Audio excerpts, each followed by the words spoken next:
Hey guys, welcome to day one of Athlete Lean. Okay, so for our workout today, we have Power A, Pull A, and Core. We have hanging leg raises. So I'm actually going to demonstrate the bent leg version of that, then the hanging leg raise. So for this one, I'm going to choose the beginner exercises. The squat jump, a seated row, and I'm also going to demonstrate a lat pull down, and the bent leg raise. So this is how it works. It's 1 rep. So we start with our hands down and behind. So from behind, I'm in a hinge position. Okay, so I'm going to hinge back. Okay, from here, I'm going to explode up and jump. So if you guys can watch, I'm going to go down, I'm going to jump, and come right on back down. 1 rep. I'm going to rest a second. I'm going to now do 1 seated row. So for my seated row, if you're at a gym, you can use the machine to do this, where you're sitting down. You can use the T-bar row, for those of you who know what that is. Preferably, I actually like just putting a barbell in a corner, wrapping a towel around it, and doing my row that way. So our squat jump, we're in a hinge. We want to mimic the hinge in our row. So for all intents and purposes, our seated row, I'm just going to move this guy down here so nobody throws up. Okay, so for our seated row, what we're going to do, we're going to take the band, alright, and if you're at home working out by yourself, which I do all the time, okay, we're going to sit up nice and tall. We're going to, so watch my band. I'm going to take my hands and go over. So again, look what I just did. I'm going to take my hand and go over the band so I have a corkscrewing effect. So that takes my shoulder and just really sets it back into position. So I don't want to have that forward shoulder. It's going to encourage forward head posture. I'm going to pack my chin in, make a big fat chin, chest up. So I don't want to have any change in my trunk musculature or my neck. I always tell my clients, keep this all back. We don't want to change anything here. What I should be doing is pulling back just to where the elbow gets behind the back rib. So I'm here, okay? I'm going to get in position. So I'm going to push my shoulders down. I'm going to squeeze. I'm going to hold it for 2 seconds. That's 1 rep, and I'm going to release, and that's it. I get right back up. Okay, we're going to go right up here. We're going to go hit 2 squat jumps. So, 2 squat jumps, hands down. Okay, again, we go do 2 rows. So I'm going right back down. If you're at the gym, do this right next to the machine. Your 2 squat jumps, 2 rows, 3 rows. Okay, so remember, if you're doing 3, that weight should be significantly heavy. If you haven't noticed, I'm already breathing like a fat kid. So, 2 reps. Okay, I'm creating lots of tension. If you guys don't know how this is wrapped around my feet, okay, it's nothing fancy.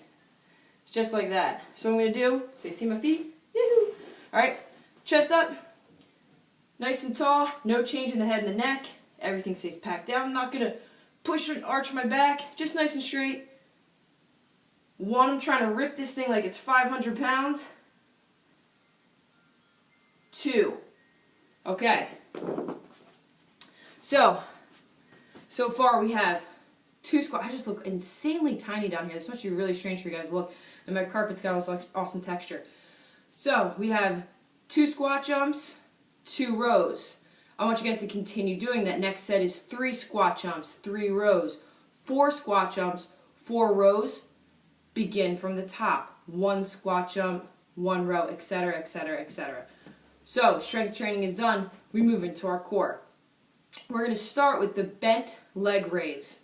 So, what I want you guys to really pay attention here is my hip positioning.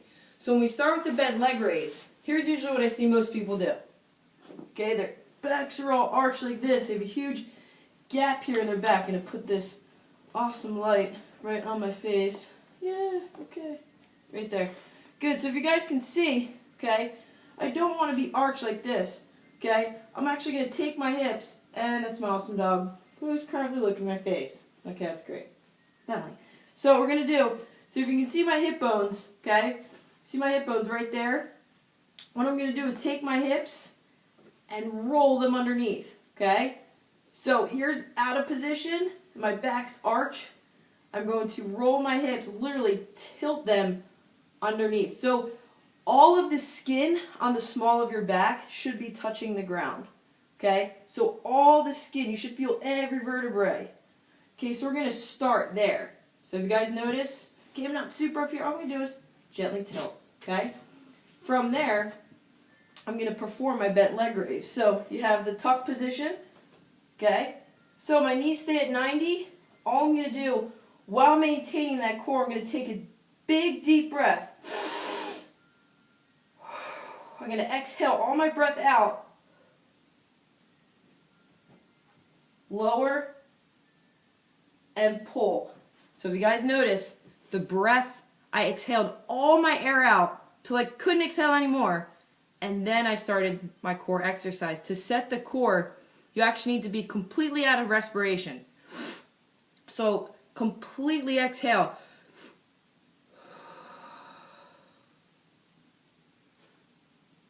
That's your reps. That's how you want to do it. Okay, so you want to completely exhale, then do your core raises. I really wouldn't go outside of that exercise. Honestly, if you guys are familiar with convict conditioning, that guy hits 3 sets of 50. Okay, so for my prescription, I put about 3 in there. Okay, we can follow the 1, 2, 3. So if I'm, my head is down, relaxed, shoulders are relaxed. 1. And notice I'm not taking tension off at all. 2. Last 1. 3. But never allowing those hips to have that anterior tilt in the front. We want a posterior tilt. Okay, no big fancy science words. I just want to pull my hips under and keep that. What happens is people lose the back during the exercise. That's great if you have the setup and at the end, but if you lose your back in the middle, that means the central nervous system isn't cueing. You just skipped right on over it. So remember, we lose form with speed. Okay, we can hide a lot of crappy errors. So we want to go slow, find those errors. So I'm going to do that one more time. Maybe you guys can see me better this way. Maybe, maybe not. Okay, so I'm here.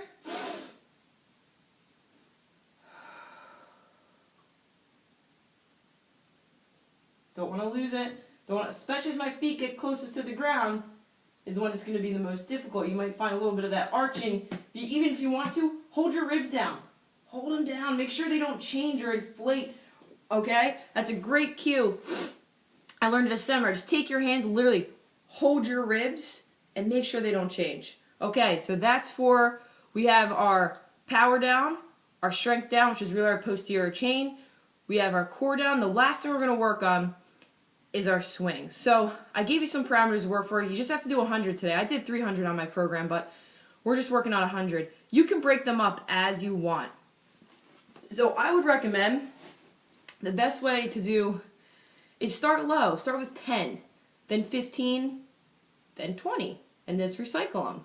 Okay, so the one thing I did put in the program, though, is whenever you're done swinging, I want you to be doing some active work. So what I call just a core walk.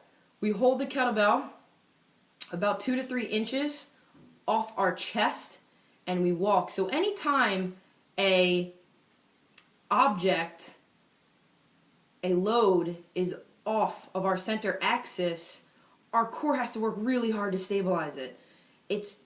So sometimes our backs want to go with things. Meaning, if I'm carrying something and I want to go with it, okay, core stabilization is I just got to stabilize my trunk and not go with that. That is much harder than what it seems, and that is true core stabilization. A lot of people get a lot of things mixed up, and I am no expert on core. This is just regurgitating a lot of information out there. What we're trying to do is maintain this trunk, okay? So I refer to the trunk, I look at it as a box. Shoulder to hip to hip to shoulder. I'm not trying to change this box. I don't want to dip here, I don't want to dip here, I don't want to do any wiggly stuff. Okay, that's for my dance moves in my head.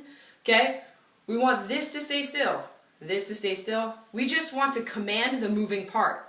So for this, the moving part, to go away, alright? And those moms that have babies, how many times do we see moms pick up kids like this?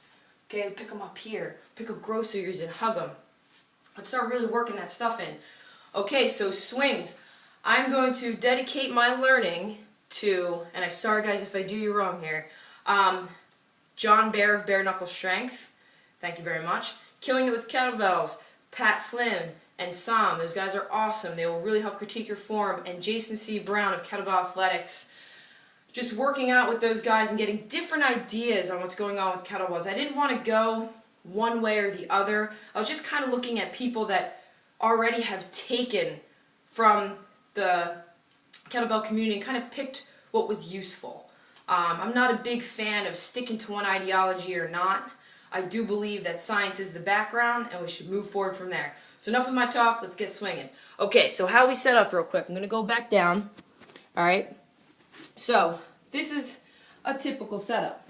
Alright, so we start with the kettlebell out in front, right?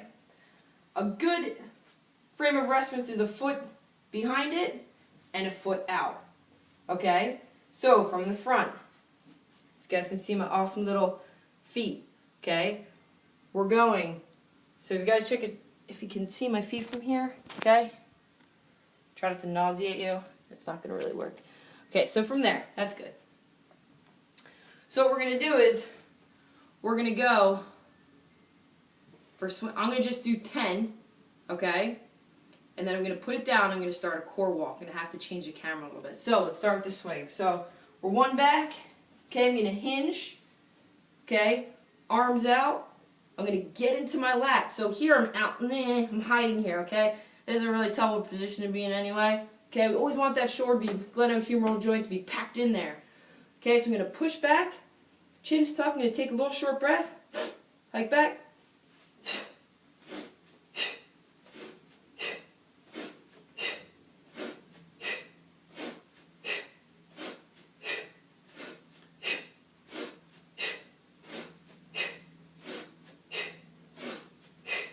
Through the hips and down. Okay? So, we're done. Got my breathing down. Now we start the core walk. So the core walk, if you want, you can start down here. Okay? So what I'm going to do, use my hips a little bit. Okay, I'm just going to hold it here. That in itself is taxing. You want to go to the next level of the core walk?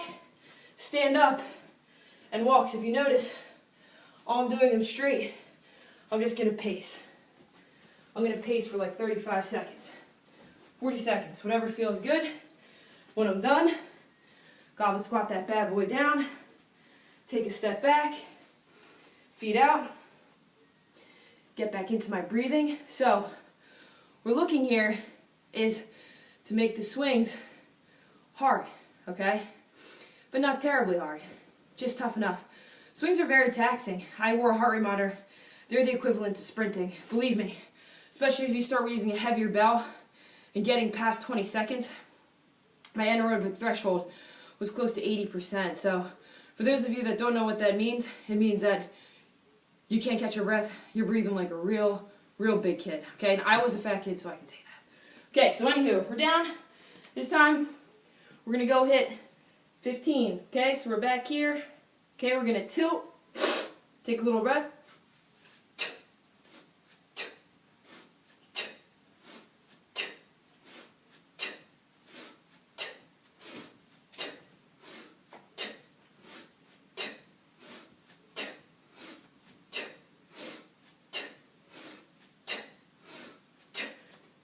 Okay, good little catch. Coming right back down. Begin your core walk. And that, my friends, is day one. Now, let's answer some questions. What if I don't have a kettlebell, Adrian? Use a dumbbell. You can use dumbbells for swings. What if I don't have a dumbbell? You can use, you can actually use a plate for swings. I'm going to demonstrate both of them in about 1 second. If you don't have any of those implementations, let's say you're at home. What you can do burpees. I really don't recommend doing 100 burpees. I really don't. Please, God, choose swings over the burpees if you can. But you should have some sort of implementation that you should be able to use these. If not, if your gym doesn't have that, or whatever you're at, use a rower, okay? Get some rower sprints in. I put that on there too, with the parameters. So, let's say you don't have a kettlebell. So get the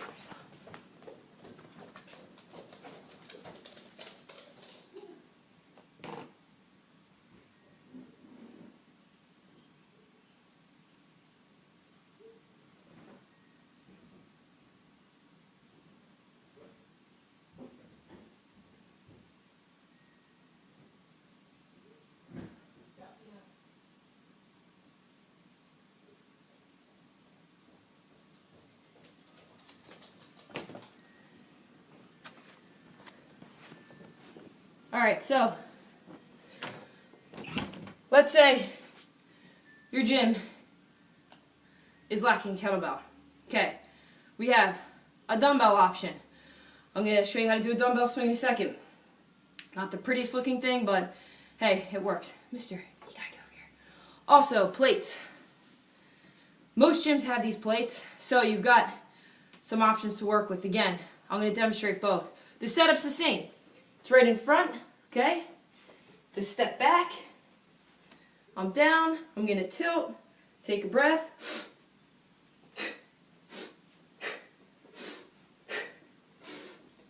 And for the core walk, it's right out in front. Preferably up, get a little bit of balance there, okay? We're down, implements out in front. Okay, so let's say you don't have dumbbells for any godforsaken gym that you're part of and you don't have dumbbells. Or it feels really awkward. Go with things that feel right. If it feels right, aka hitting the right muscle in the right time, you're doing it right. So, for the swing, at least in the legs, it's a full body exercise. But you want to go hamstrings on the way back, on the way forward, glutes and core. Hamstrings on the way back, glutes and core. So, you have to hold the little guy up this way. But you want to grip two of the handles. Back. Feet have to go a little bit wider for this. Okay? You're going to get a little bit more pull in your lats. You have to sit back.